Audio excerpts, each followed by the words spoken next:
You just get 30 seconds. Dito na mababasag si Akop. Kasama ba ang legal department sa Tara? Wala po yun. Okay, so thank you. Ano ka ngayon, Akop? Ha? Ano ka ngayon, Abante? Hindi daw kasama ang legal service sa usapin ng Tara o sa paglalagay o sa Grace Money. Ano ka ngayon? Ano ka ngayon? Ano ka ngayon, Akop?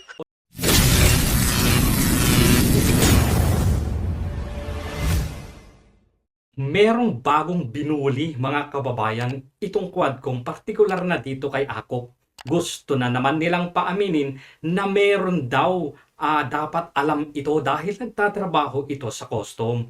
Pero dahil nga abogado ito, wala silang napiga at talaga namang sumabog na naman itong si Akop sa galit at nagbanta na naman na iko-contempt itong abogado na ito.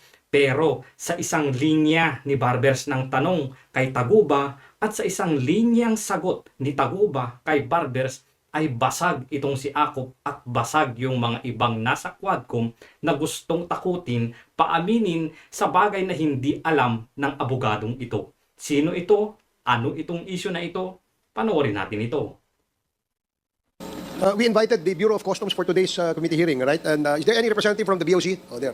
Thank you, Mr. Chair. Can you please identify yourself from the BOC? Good afternoon, Your Honors. I'm Attorney Tristan Langkay. I am the currently Director of the Legal Service Bureau of Customs. Okay, sige. Thank you, Attorney.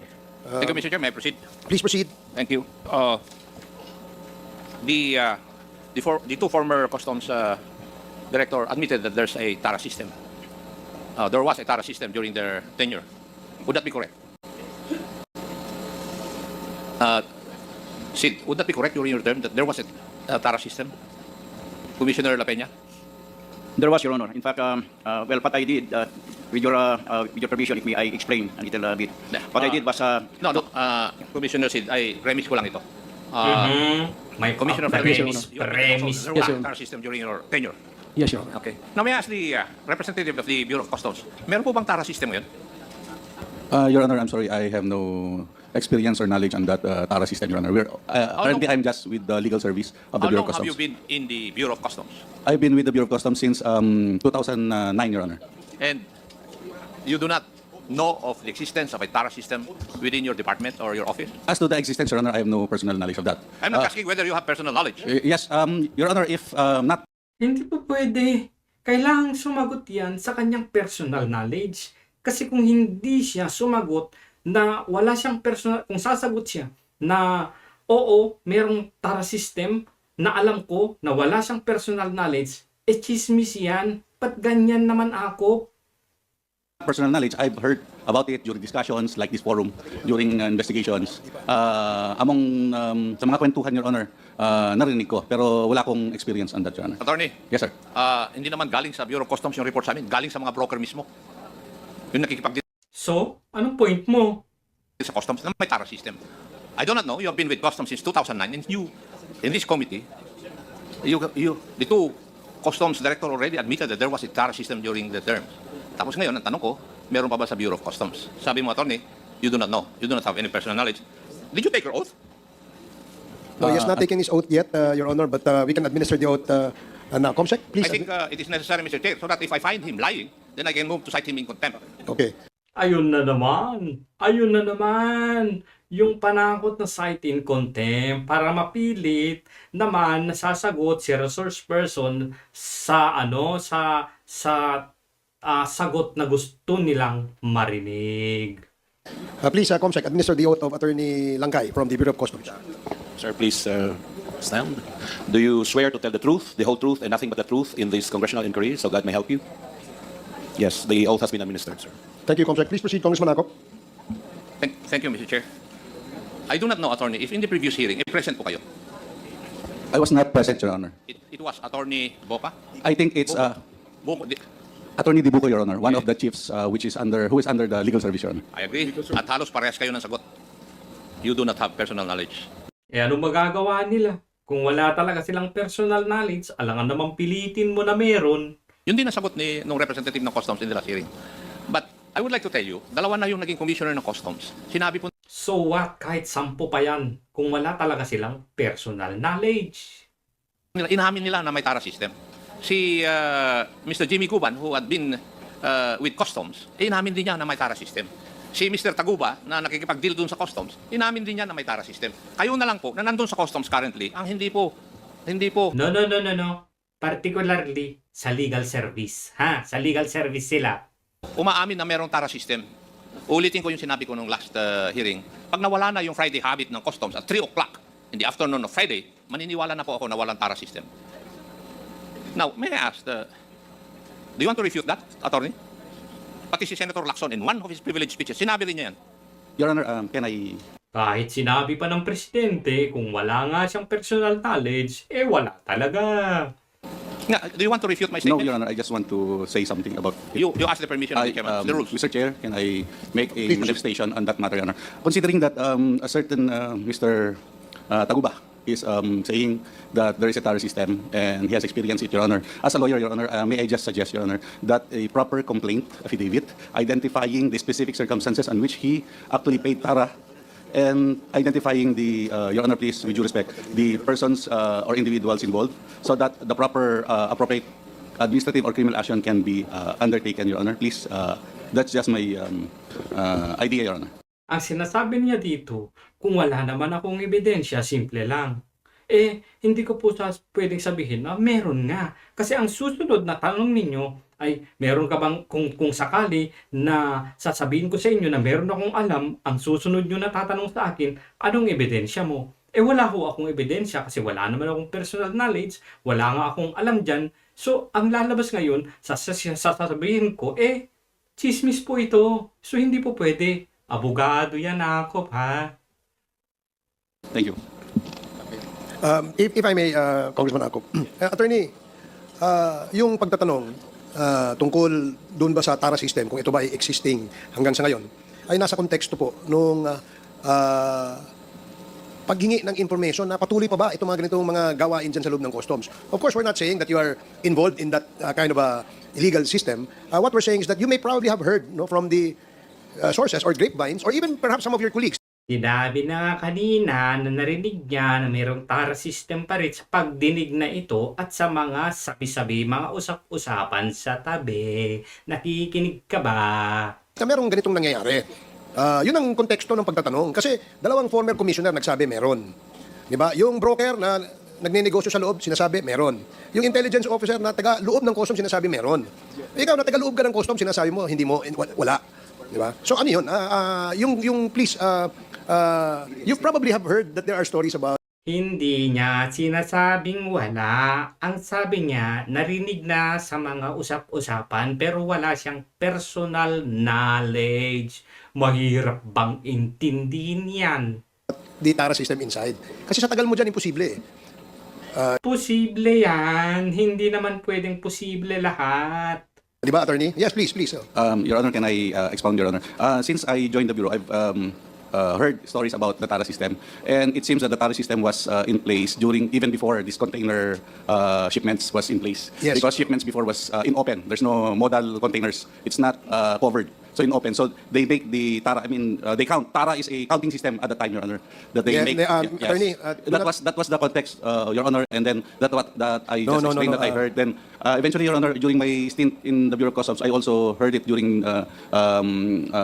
inquiries, just like what happened during the inquiry Sige. in this EMT case, Your Honor. Please. Hindi, ang sinasabi, you're lecturing us on the sinasabi mong TARA na yung the usual word, the real definition of TARA. But in this case, in the context of the questions raised by Congressman Acop, yung TARang pinag-uusapan natin dito ay yung lagay, ay yung grease money.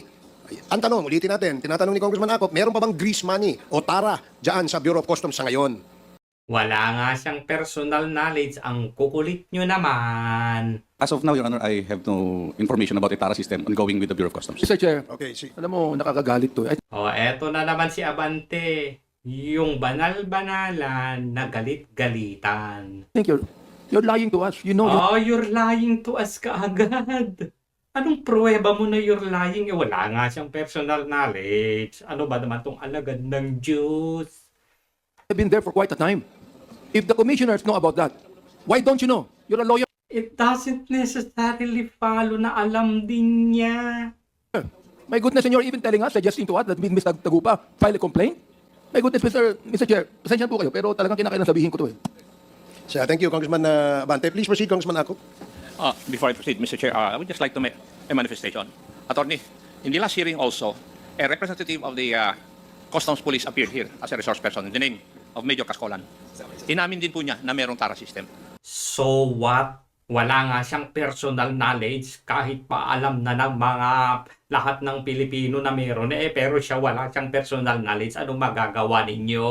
I am surprised na kayong dalawa na nandun sa legal department, parehas kayo ng sagot. It is off record, Attorney. Now, may I proceed, Mr. Chair? I would like to ask the two commissioners.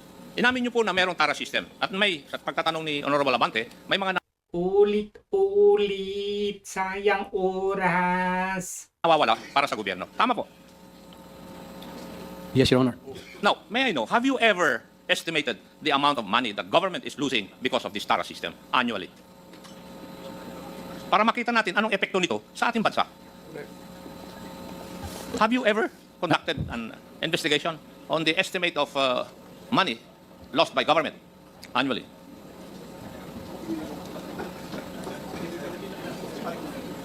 Mr. Chair. But for easy computation, Your Honor, Mr. Chair, say the container ban is valued at With your indulgence, my question is, have you ever conducted an investigation to estimate the amount of losses of government because of the TARA system? Have you ever done that? During my time, I did, sir. You did. Yes, Your Honor. How about you, Commissioner Sid? yes, Your Honor. Now, what was the result of your investigation? May I know? During my time, Your Honor, there's around 2,500 containers coming to the country every day. If the TARA system applies at that time, it's around 30,000. So annually, the government is losing around 27 billion, Your Honor. B? Yes, Your Honor, that's my estimate Laki during na. my time. 27B per year.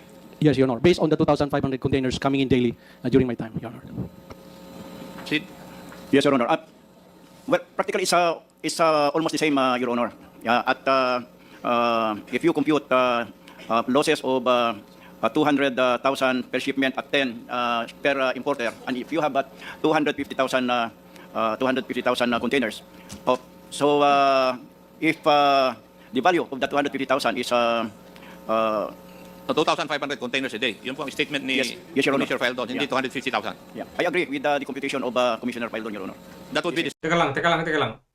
Anong ginagawa ni Aquaman dyan? Joke. same amount. Yes, Your Honor. Now, may I ask the current Bureau of Customs, the representative, do you know of this? Siguro wala dahil you do not know whether there's a TARA system or not. Tama po ba, Attorney? I don't have I don't have those numbers, Your Honor. You could just imagine. If the calculations of both the former commissioners would be true, Blah, blah, 27 blah, billion blah, ano wala blah. sa atin annually.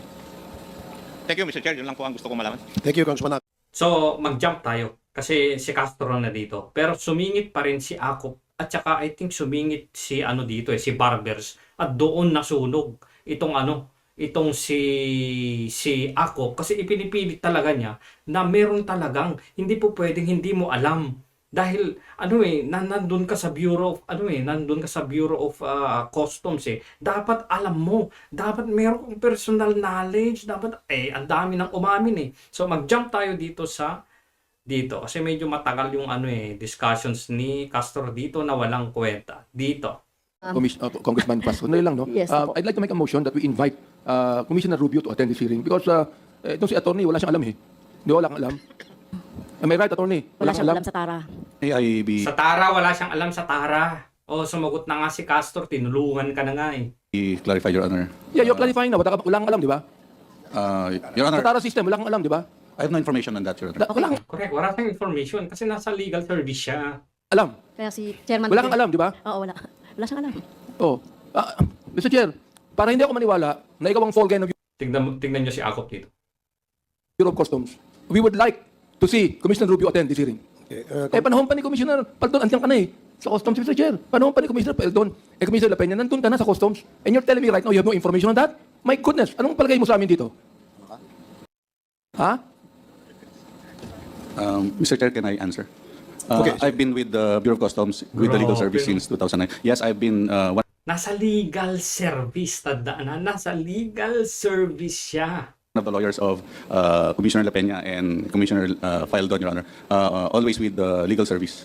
Your Honor, please. Thank you. Okay, sige. Thank you. Okay, Comsec, please include in the Mr. list of persons to be invited, Commissioner Rubio of Bureau of Customs.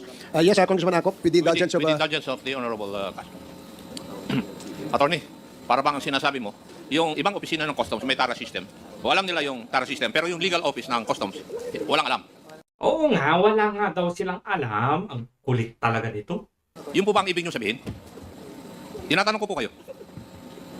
Kasi yun ang parang message na pinadadala o sinasabi nyo sa amin. Palagi mong sinasabi, you are with the legal service of the Bureau of Customs.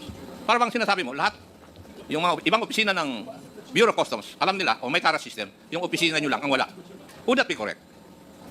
Your Honor, from the testimonies of... What? Ang tanong ko po would that be correct, attorney? Can I explain, Your Honor? Because from the testimonies of Commissioner Faildon and Commissioner La Peña, Your Honor, it involves the processing of That is not my importations, question, Your Honor. Mr. Chairman. May I ask that the resource person appropriately answer my question? Is that the message you're trying to tell us? Na yung legal service office ng Bureau of Customs, wala pong kaalam-alam sa existing na TARA system sa Bureau of Customs? Talagang ipipilit niya na ano, talagang dapat meron kayong alam. For the record, Your Honor, from our records, Your Honor, we are trying administrative cases. Hindi ko po tinatanong kung ano po yung trabaho niyo, attorney. And Sinasabi nga niya kung anong trabaho niya, kaya wala siyang pakialam doon sa TARA system. Ano ka ba? Your Honor, please. Sandali lang, nagsasalita pa ako. Malapit Hala, galit-galitan na. na kitang i-move to cite you in contempt. Hala, nanakot na. Meron kayong narinig sa background? Pakinggan natin ha. Your Honor, we are trying administrative cases. Hindi ko po tinatanong kung ano po yung trabaho niyo, attorney. And, Pakinggan nyo yung background, pakinggan nyo. Your Honor, please. Sandali lang, nagsasalita pa ako. Malapit na kitang i-move to cite you in contempt. Bihira ko May tumatawa na parang mangkukulam. Di ba? ang ginagawa yun, pero ikaw malapit ka na. Mr. Chair, may I request that the resource person be directed to answer my question with a yes or no? Ayan na naman tayo sa yes or no eh. Ayan na naman tayo sa yes or no. Attorney, please answer the query of Congressman Acop. Then my answer is yes, Your Honor. It's yes na kayo po sa legal service ng Bureau of Customs, wala kayong alam at walang TARA system doon sa inyo. Wala nga. Bakit ang kulit mo? Can I explain, Your Honor? Sumagot ka na muna bago ka mag-explain. Di ba? Pag may question yes. Nag-yes na nga. Nag-yes na nga.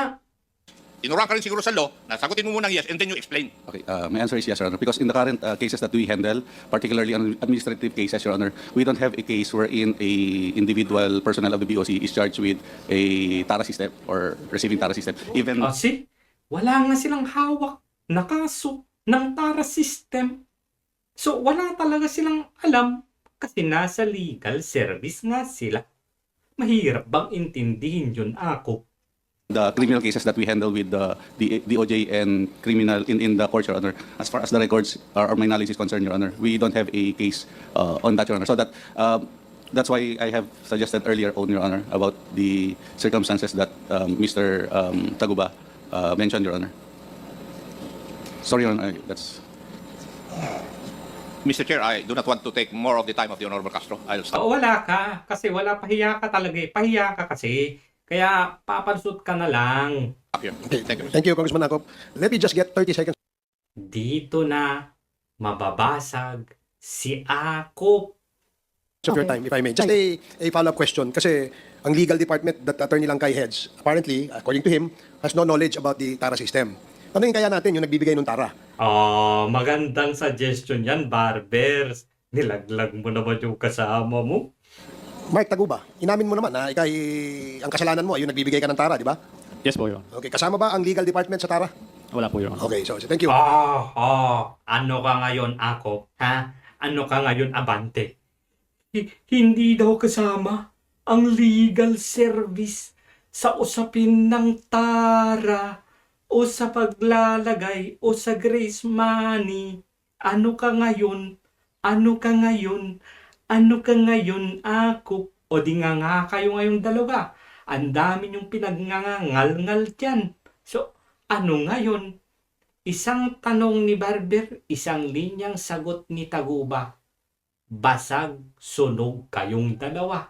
Ang haba ng drinama nyo, meron pa kayong pa-contempt, meron pa kayong you're lying. Mismo resource person ninyo ang nagsabi, wala hong kinalaman ang legal service sa tara o sa lagay. Tapos ang usapan. Magsosorry ba kayo ngayon? Pipilitin nyo pa rin ngayon. Kahit na sinabing wala akong personal knowledge dyan. Ipipilit mo pa ako? Yang kasi dunung-dunungan kayo dyan na